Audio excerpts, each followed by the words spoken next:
Okay, so now it becomes what things you need to keep in mind when doing a cassette upgrade.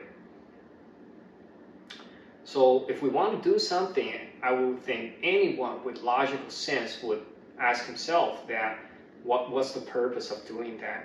Okay, here I concluded several reasons you want to upgrade to the 11 or 12 speed cassette. The first one is changing from 2x or 3x system to 1x.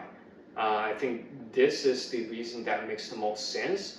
If you're upgrading your cassette to 11 speed or 12 speed, but you're still keeping the 2 chain rings at the front, it just doesn't make any sense to me. When you upgrade to 11 or 12 speed, you're not riding a road bike, you're riding a mountain bike, then you have to use 1x. I would highly suggest that. Then the second reason for that is you bought a new wheel set, and previously on your stock wheel is probably an HT, and the new wheel set you have is probably a micro spline or XT, so that's why the freehub body is different. Then you will absolutely need another cassette to support that. And third reason is obviously weight consideration. I know right now, nowadays, I don't think anyone is particularly picky about weight.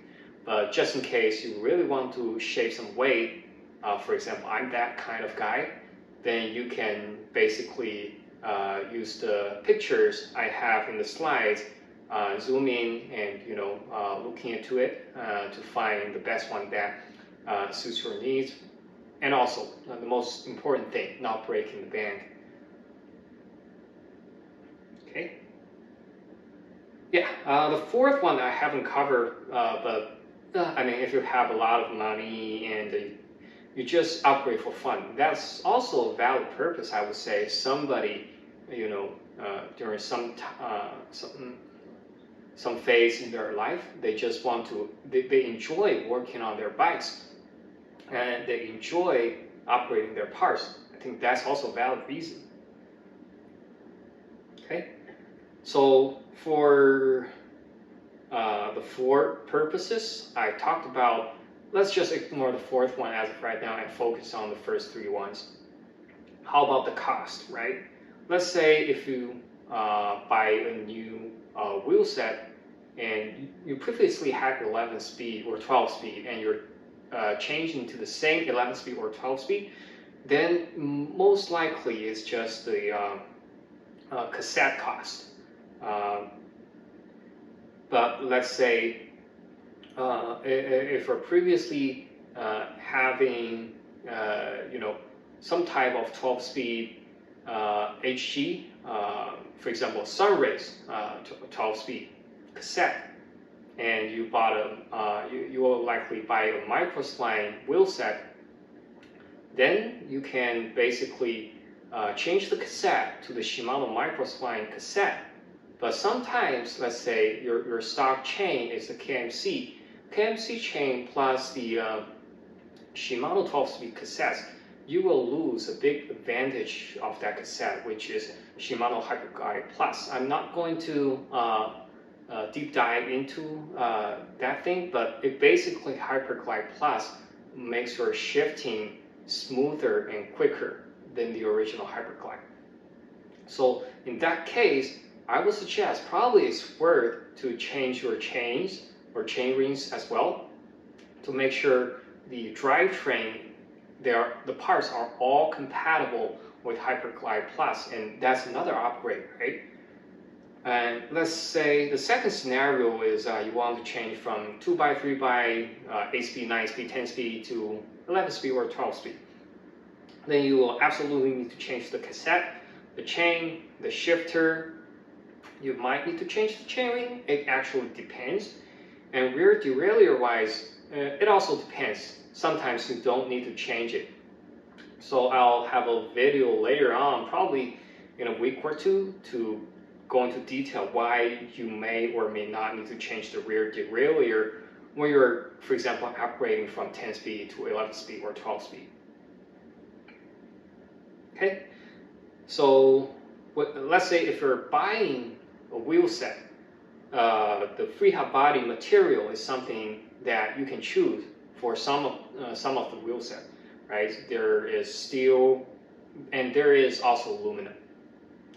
I would say for HG freehub body, if I can select, I will always select the steel one, because for the HG freehub and cassettes, most likely only the few larger cogs, they're mounted on the aluminum spider, which eliminates the here, as we can see in the plot, basically the cassette is biting the freehub body, and it always happens on the loose cogs. I'll explain that later. What is a loose cog? What is a cogs mounted on aluminum spider? But here is basically when your contact area of that cog to the freehub body is not big enough, and you apply a lot of power to your cassette, then most likely for aluminum body, freehub body, you will have this kind of issues. Well, for SRAM XD, typically I haven't seen this kind of issue. The reason for that is by design, it has a much wider contact area no matter which cog you're in. So it's a superior design compared to Hyperglide. And the microslide, usually you won't see that kind of issue. The reason for that is for the Shimano microslide cassettes, the largest 7 cogs are mounted on the same aluminum spider, which has pretty big contact area. And if you're not spraining using your smaller cogs every day, then most likely you will be okay. But if you're spraining using those 5 smallest cogs, then you will probably have an issue. Okay. Okay, so I previously mentioned the loose cogs versus cogs mounted on aluminum spider. Here's basically a comparison between the 11-speed M8000 and M7000. We can see the largest few cogs, they're identical basically. They're mounted on the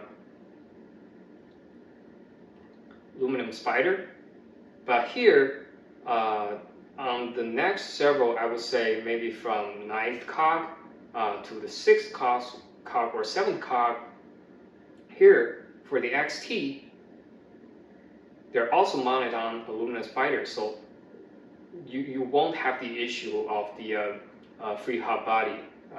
It will not bite that. But for SLX, you can see this pretty big cog is pretty separate. That means the contact area is pretty small comparing to the one that has the aluminum spider. And you have 1, 2, 3, 4, 5, 6, 7, 8. Basically, you have 8 loose cogs. Well, comparing to the XT version, you only have 5 loose cogs.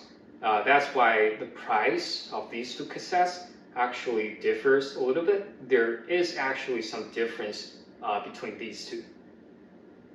Okay, so moving on to the 2 other examples. Let's say M7100 SLX.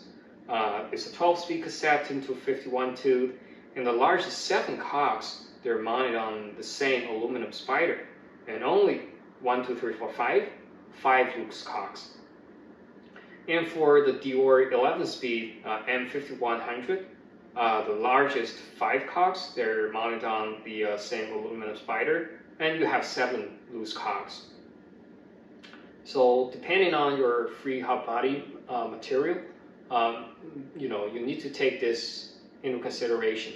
If you're having a steel one, and you'll probably be okay, but you have aluminum one, and you're pretty aggressive rider, you sprain all day long, then I would say try to get one more premium. It will basically save your freehub body. Okay, so my recommendation. I know recently Shimano introduced their 11-speed link glide system, I think the link light is mainly targeted for multi-purpose. That's including but not limited to bike packing, the regular analog mountain biking, and e-mountain biking. And they need to take a lot of requirements into consideration and design and manufacture the link light to be, work for different scenarios. But as you know, if it works for every scenario it wants to cover, then a lot of time it doesn't work well for a typical single scenario. Okay, so some pros and cons for the link light. So the link light, the first thing is the lifespan of the cassette. Shimano claims it to be 3 times as long as the HyperGlide 11-speed system. And I would think that would be more suitable for e-bike, because e-bike, you have that motor in there, which will easily generate, from 35 to 70 Newton meter of torque, and the power could be ranging from 300 watts to even 600 watts. A lot of power, which will, wear your cassettes comparing it for manpower, right? And the cons is when you have that much power and you're shifting gears, it's pretty likely that in the old HyperGlide system that you will snap one tooth or maybe several tooth on your cassette. So they redesigned the cassette padding to make sure this won't happen. But the drawback of this is that the shifting is slower. The shifting is slower in order to protect the cassette. So if we're switching from HyperGlide to link light, you will basically notice that immediately. Okay, so HyperGlide is 11 speed on M5100, 7000, 8000, 9000 Shimano series. So the pros is actually opposite of the link light system. That means it's, the shifting is faster, and the chains actually between link light and HyperGlide, they're actually not that much different, which means their lifespan is probably the same. And the cons is if you're using that for your e-bike, then probably it will wear out faster than the link light system. Then it comes to if we really want to upgrade our bike to one-bike system with larger tooth cassettes. So what is the optimum number of tooth we want to upgrade? So here I divided them into different wheel sizes. So for 26-inch rear wheel, I would recommend you use 10 or 11 to 42 tooth. I would suggest do not go higher than that. The reason is if you have a really large cog, and then basically you need to cover a whole lot of cassette range, right? Then you will have to use longer cage derailleur. For example, if you're using 11 to 51 tooth cassette, then most likely you will need to use the SGS long cage derailleur. And but if you're only using like 10 or 11 to 42 tooth, then you can use the GS, which is the medium cage derailleur. So a larger cassette combined with a longer cage derailleur, it will basically put the pulley wheel dangerously close to the ground. And when you are at the extreme condition, it might increase your risk of your derailleur hitting rocks or something else, which might cause damage, right? So for 27-inch or 27.5-inch rear wheel, I would recommend cassette ranging from 42 to 48. It depends your terrain, your riding style. But basically, I think within this range, I'm pretty comfortable with it. I have two bikes. One is 42, the other is 46, and I'm happy with it. And for 29-inch rear wheel, I would definitely use the a 50 tooth or above, preferably 51 or 52. The reason for that is your wheel size is larger. You need to have a larger cassette in order to calm you down. You don't need to spend that much effort when doing the climbing. Okay, so several cassette I would recommend. That is the bang for the buck cassette. The first one I would recommend is the Sunray CSMX8 11 to 42 tooth.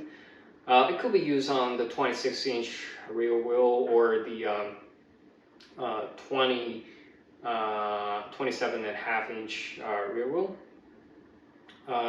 It only weighs around 419 grams, which is 15 grams lighter comparing to the 11-speed XT M8000 cassette. And the pricing is actually pretty competitive. It's roughly the same price as the SLX M7000, and it's much less than the M8000. And as you can see in the plot, the largest 6 cogs, they all have aluminum spiders, which if you're not sprinting like hell, then probably it's going to work for the aluminum freehub body. So this one, as we can see, it's used the HG, right? Okay. Then the second cassette I would recommend is the Shimano 5100 11 to 51 tooth. I think it suits pretty well if you have an HG freehub body on your 29-inch bike. The reason for that is the largest of 5 cogs, they're mounted on aluminum spiders, so less risk of the your cassette biting the freehub body, and every cog is made of steel, so extremely durable. It probably will take you some time to wear that out, and most importantly, this cassette is pretty cheap comparing to the more premium one. Okay. Moving on to microspline cassettes, right? I would say the one I would choose is the SLX grade. Reason for that is the large 7 cogs, they're all mounted on aluminum spider, so it basically protects your freehub body unless you're sprinting with those smaller cogs. And also it has the Hyperglide Plus technology that I mentioned. I think comparing to the Eagle, not Eagle transmission, but the SRAM Eagle, it has smoother shifting when you're both using their mechanical shifting system. And another reason that I can think of is the Chinese cross-country national champion, whose name is Feng Kuanjie. He on his training bike, he introduced his settings, and what he uses the SLX 12-speed cassette. The reason for that he mentioned is only the largest cog is made of aluminum. Rest of them, they are using steel, some really durable cassette. Okay, yeah, I think that's it for this presentation. I really hope you find the material that I'm sharing today is pretty useful. I'm not sure if it's entertaining, probably not, but I really hope it's useful. If you find these materials useful, please like, comment, and subscribe. Thank you, and see you on the next episode.